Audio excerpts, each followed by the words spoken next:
అమరావతి అని ఒక చిన్న గ్రామం ఉండేది. ఆ గ్రామంలో రంగయ్య అనే వ్యక్తి తన తల్లిదండ్రులతో తన భార్యతో నివసిస్తూ ఉండేవాడు. ఒకప్పుడు బాగా బ్రతికిన కుటుంబం. పెద్ద వరదల కారణంగా ఆస్తులు మొత్తం పోగొట్టుకుని ఒక చిన్న పూరి గుడిసెకి చేరుకున్నారు.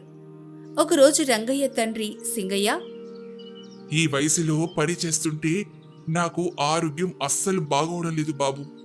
నేను ఎక్కువ పని చేయలేకపోతున్నాను. మీ అమ్మ కూడా పని చేయలేకపోతుంది. నువ్వు నీ భార్య ఇద్దరు మా కోసం కష్టపడుతున్నారు. మేము దాన్ని చూడలేకపోతున్నాం. నీ చేతితో కాస్త విషం పెట్టి మేము ఆ దేవుడి దగ్గరికి వెళ్ళిపోతాము. ఆ మాటలు వినగానే రంగయ్య ఏడుస్తూ, ఏంటి నాన్న మీరు మాట్లాడేది? మీరు మాట్లాడేది నాకు అస్సలు నచ్చలేదు. మీరు నన్ను కనీ పెంచి పెద్దవాడిని చేసింది మీ చావుని కోరుకోవడం కోసమా? నా భార్య నేను ఎంత కష్టమైనా పడి మిమ్మల్ని బాగా చూసుకుంటాం నానా.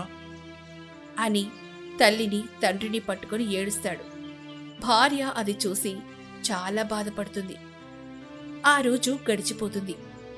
ఆ మరుసటి రోజు రంగయ్య భార్య లక్ష్మి ఇద్దరు కూడా పనికెళ్తారు. ఆ రోజు చాలా కష్టపడి పనిచేస్తారు. పని పూర్తవుతుంది. యజమాని వారిని పిలిచి, ఈరోజు పని పూర్తయింది. బాగా పని చేశారు. అందుకే మీకు కొంచెం ఎక్కువ డబ్బులు ఇస్తున్నాను. 2 రోజుల దాకా మళ్ళీ పనేం లేదు.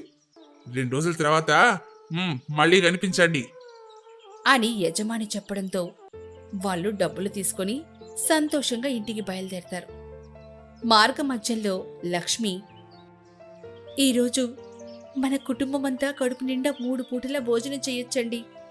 ఈరోజు నాకు చాలా సంతోషంగా ఉంది. నాకు కూడా చాలా సంతోషంగా ఉంది లక్ష్మి. ఈరోజు నేను అస్సలు మర్చిపోలేను. అని వాళ్ళిద్దరూ అలా మాట్లాడుకుంటూ ఉండగా ఒక దొంగ వాళ్ళ చేతిలో ఉన్న ధనం తీసుకుని పరిగెడతాడు.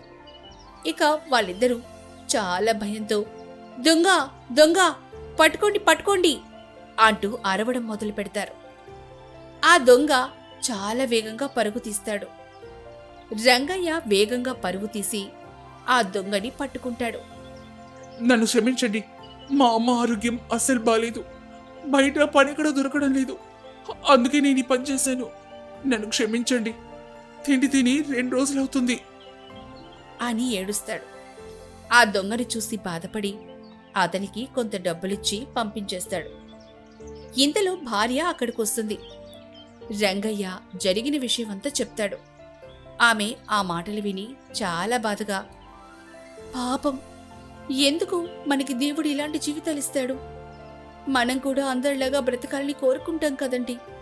కాని భగవంతుడు మనల్ని అలా ఎప్పటికీ చూడడు. పేదరికంలో ఉన్నవాళ్ళు ఎప్పుడు పేదరికంలోనే ఉంటారు. పేదవాడికి అన్ని కష్టాలొస్తాయి. లక్ష్మి, పేదవాడికి అన్ని కష్టాలు వస్తాయి, కానీ ఏదో ఒక రోజు అంతా తారుమారైపోతుంది. భగవంతుడు కష్టపడేవారిని ఖచ్చితంగా దీవిస్తాడు లక్ష్మి. ఆ రోజు కోసం మనం ఎదురు చూస్తూ ఉండాల్సిందే. ఇక వాళ్ళిద్దరూ చాలా బాధగా ఇంటికి తిరిగెళ్తారు. వాళ్ళలా ఇంటికెళ్లేసరికి వాళ్ళ ఇల్లు మొత్తం కూలిపోయి ఉంటుంది. రంగయ్య తల్లిదండ్రులు ఇద్దరు కూడా చాలా బాధపడుతూ అక్కడ నిలబడి చూస్తూ ఉంటారు. నాన్నగారు, ఏమైంది? ఎందుకు ఇలా జరిగింది? మీకేం కాలేదు కదా? ఇద్దరం బయటకు వచ్చాం బాబు. ఉన్నట్టుండి గోడ ఒక్కసారిగా పడిపోయింది. మీకేం కాలేదు కదా? అదే సంతోషం. బహుశా చెదలు పట్టి ఉన్నాయి కదా, అవి విరిగినట్లున్నాయి. అందుకే గోడకి సరైన ఆధారం లేక పడిపోయింది. ఇక వాళ్ళు ఆ రోజు ఇంటి బయట వంట చేసుకుని తింటారు. దాని గురించి ఏం చెయ్యాలి అని ఆలోచిస్తూ అలాగే నిద్రపోతారు. రంగయ్య లక్ష్మికి మాత్రం నిద్ర పట్టక ఇద్దరూ అక్కడే అటు ఇటు తిరుగుతూ ఉంటారు. ఏవండి, మనం దీని గురించి ఆలోచించి ఏం సాధించగలం చెప్పండి? మన జీవితాలు మారాలంటే ఎవరైనా మనకు సహాయం చేయాలి, లేదా ఉదయం నుంచి సాయంత్రం దాకా బాగా కష్టపడాలి.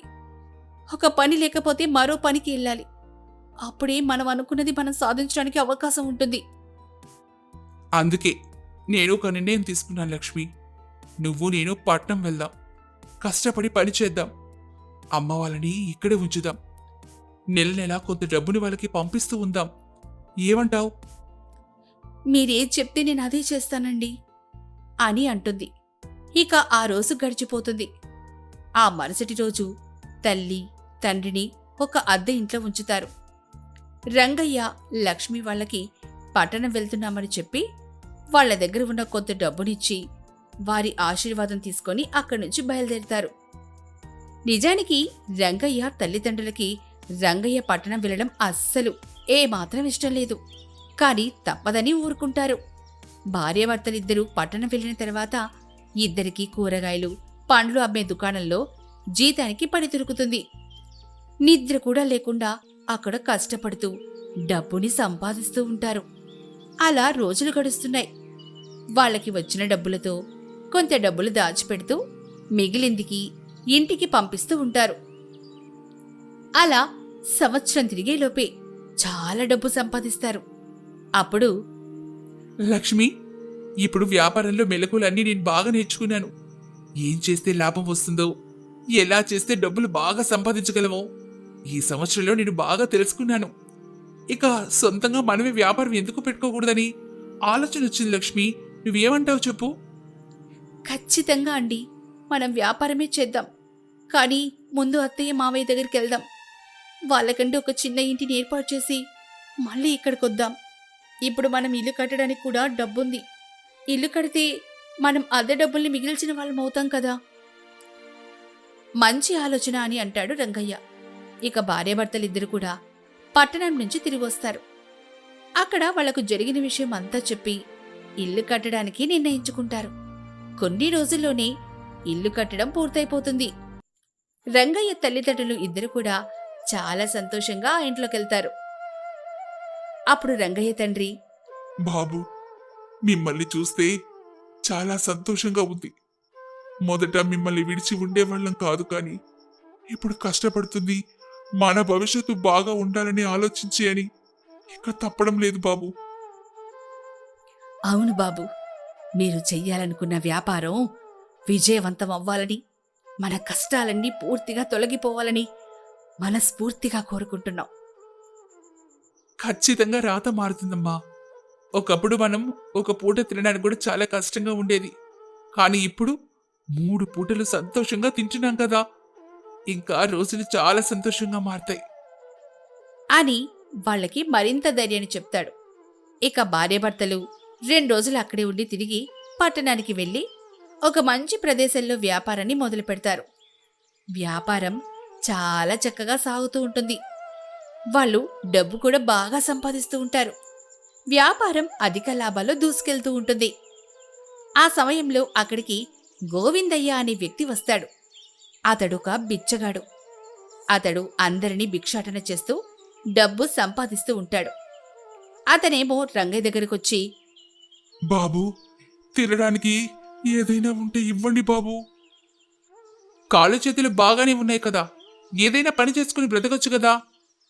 నాకు ఎవరు పని ఇవ్వడం లేదు బాబయ్య.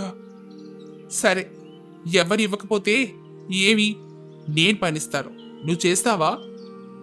ఆ మాట వినగానే గోవిందయ్య తన మనసులో, పని ఇప్పిస్తానంటున్నాడు, కష్టపడి పని చేయడం నా వల్ల ఎలా అవుతుంది? ఇలా అడుక్కొని తినడానికి బాగా అలవాటు పడ్డానయ్యే. నిజానికి ఇదే చాలా బాగుంది. ఈ విషయం చెప్తే వాళ్ళు అస్సలు ఏమనుకుంటారో ఏంటో. ఏమిటయ్యా ఆలోచిస్తున్నావు? పని చేయడం ఇష్టం ఉందా లేదా? ఏమి అనుకోకండి బాబు, నాకు పని ఇప్పిస్తారు బాగానే ఉంది, కానీ నాకు నెలవారీ జీతం ఎంత ఇవ్వగలరు? నీకు నెలవారీ జీతం 10,000 ఇవ్వగలను. నేను రోజుకి ఇలా అడుక్కొని 1,500 నుంచి 2,000 సంపాదిస్తున్నానయ్యా. బావయ్య, ఇప్పుడు చెప్పండి, మీ దగ్గర పని చేయమంటారా? మీరు కేవలం వచ్చే డబ్బులు చూసుకుంటున్నారు, కానీ అగౌరవంతో వచ్చిన డబ్బు, కష్టం లేకుండా వచ్చిన డబ్బు, కష్టపడకుండా వచ్చిన సంపద నిలవదు. దానం చెయ్యండి అంటే ఏదేదో మాట్లాడుతున్నారు. మీ మాటలు నాకు అస్సలు నచ్చలేదు అని చాలా కోపంగా వెళ్ళిపోతాడు ఆ వ్యక్తి. డబ్బు కోసం సులభమైన మార్గాలు ఎంచుకున్న వాళ్ళు కష్టపడి పని చేయాలన్న మనసుతో ఎప్పుడూ కోల్పోతారు లక్ష్మి. మనం వారిని మార్చాలి అనుకోవడం మన మూర్ఖత్వం. అతని గురించి మనకెందుకు? మనం మంచి చేయాలని అనుకున్నాం కానీ అది అతనికి నచ్చలేదు. మనమేం చేయలేం. అని అంటాడు. ఇక లక్ష్మి కూడా సరేలే అని తన పని తను చేసుకుంటుంది. కొన్ని రోజులు గడిచిన తర్వాత గోవిందయ్య ఒక రోడ్డు మీద కొట్టుమిట్టాడుతూ ఉంటాడు. దానిని గమనించిన రంగయ్య, లక్ష్మి వెంటనే అతన్ని వైద్యుడి దగ్గరకు తీసుకెళ్తారు. వైద్యులు అతన్ని పరీక్షించి పాడైపోయిన ఆహారం తినడం వల్ల ఇలా అయ్యింది అని చెప్తారు. రంగయ్య సంచిలో ఉన్న డబ్బుతో అతనికి వైద్యం చేయిస్తాడు. అతడు బ్రతికి బట్ట కట్టడానికి వారం రోజులు పడుతుంది. వారం రోజులు కూడా డబ్బు చాలానే అవుతుంది. ఆయన సంపాదించిన సంపాదనలో సగానికి పైగా సరిపోతుంది. ఇప్పుడు గోవిందయ్య రంగయ్య వాళ్లతో, సమయానికి మీరు నన్ను కాపాడారు కాబట్టి సరిపోయింది. లేదంటే నేను నా బిడ్డకి నా భార్యకి దూరం అయ్యేవాడిని. భార్య బిడ్డలుండి కూడా మీరు ఎందుకు ఇలా చేస్తున్నారు? వాళ్ళు మారుమూల పల్లెటూరులో ఉంటారమ్మా. వారిని బ్రతికించడం కోసం పట్టణం వచ్చాను. అప్పుడు నాకు ఎక్కడ పని దొరకలేదు. ఇక చివరిగా బ్రతకడం కోసం, నా భార్య పిల్లల్ని బ్రతికించడం కోసం భిక్షాటన మొదలుపెట్టానమ్మా. నేనిక్కడ ఏం చేస్తున్నానో వారికి తెలీదు. నెల నెల డబ్బులు పంపిస్తూ ఉంటాను. 4 నెలలకొకసారి వాళ్ళ దగ్గరికి వెళ్ళి వస్తూ ఉంటాను అని తన కష్టాల గురించి చెప్తాడు. దానిని విని వాళ్ళు కొంచెం బాధగా, చూడండి, ఏదో ఒకరోజు వాళ్లకు నిజం తెలుస్తుంది. అప్పుడు వాళ్ళు మిమ్మల్ని అసహించుకుంటారు. మీరు కష్టపడి సంపాదించిన 1 రూపాయి అయినా నిజాయితీగా పనిచేసి సంపాదించారని భావించి మిమ్మల్ని వాళ్ళు ప్రేమగా ఆహ్వానిస్తారు. నిజం తెలిస్తే ఖచ్చితంగా అసహించుకుంటారు. ఇప్పటికైనా తెలుసుకోండి, మీరు ఇప్పటిదాకా సంపాదించిన సంపాదనంతా మీ ఆరోగ్యం బాగుపడడం కోసమే సరిపోయింది. కష్టపడకుండా వచ్చిన సొమ్ము నిలబడదు. ఆ మాటలకి గోవిందయ్య, నా దగ్గర ఉన్న డబ్బుతో నేను వ్యాపారం ఏమైనా చేస్తాను. నాకు వ్యాపారంలో మెలకువలు చెప్తారా? అందుకు వాళ్ళు తప్పకుండా చెప్తామని అంటారు. అతనికి మెళకువలు చెప్పడంతో అతను కొత్తగా ఒక వ్యాపారం మొదలు పెడతారు. దాన్నుంచి లాభాలు పొందుతూ గౌరవంగా బ్రతుకుతాడు. ఇదంతా చూసిన లక్ష్మీ రంగయ్య కూడా చాలా సంతోషపడతారు.